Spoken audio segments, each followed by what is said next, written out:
রাজ্যের যুব সমাজ যখন খেলার মাঠ থেকে নিজেদের তুলে নিয়ে গিয়ে নেশায় এবং অবক্ষয়ের দিকে চলে যাচ্ছে, ঠিক এই সময়ে যুব সমাজকে খেলার মাঠে নিয়ে আসার জন্য আজ শনিবার উদয়পুর কেবিআই স্কুল মাঠে উদয়পুর বার অ্যাসোসিয়েশন বনাম জেলা দায়রা একাদশের মাধ্যমে অনুষ্ঠিত হয় এক ক্রিকেট খেলা।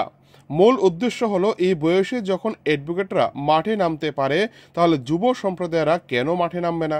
তাদেরকে অর্থাৎ যুব সম্প্রদায়েরা যাতে মাঠে নেমে খেলাধুলার সঙ্গে নিজেদেরকে আরও বেশি করে খেলায় আকর্ষিত হয়ে নিজেদেরকে বিপথে পরিচালিত না করে, সেজন্য এই ক্রিকেট খেলার মধ্য দিয়ে আহ্বান জানানো হয় যুব সমাজকে।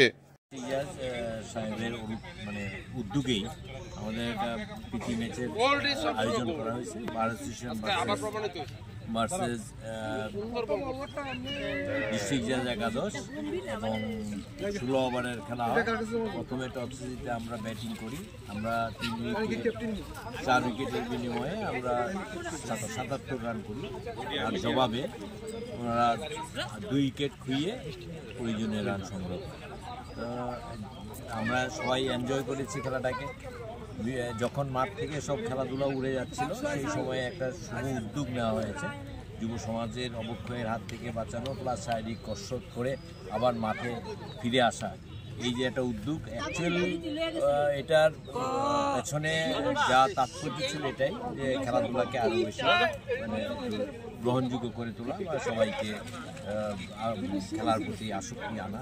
এই হিসেবে আমরা খেলেছি, উপভোগ করেছি এবং বিসিএস ওনারই বেশি ছিল, উদ্যোগটা ছিল বেশি। আমরা সবার সহযোগিতায় খেলাটা হয়েছে। বর্তমান যুগে যুবকরা নেশায় আসক্ত এবং মোবাইল ফোনে লিপ্ত হচ্ছে, খেলাধুলা থেকে বিরত হচ্ছে, এ বিষয়ে কি বলবেন? এটাই যখন এরকম একটা পরিস্থিতি হয়েছে, মাঠে আসতেই চায় না যুবকরা, তখন আমরা এই বয়সেও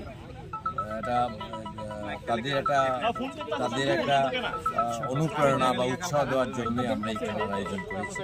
দেখি নেক্সট সামনে আমরা আরও খেলবো এবং যুব সমাজ যেন উদ্দীপ্ত হয়, তার জন্য আমরা আরও বেশি উদ্যোগ নেব।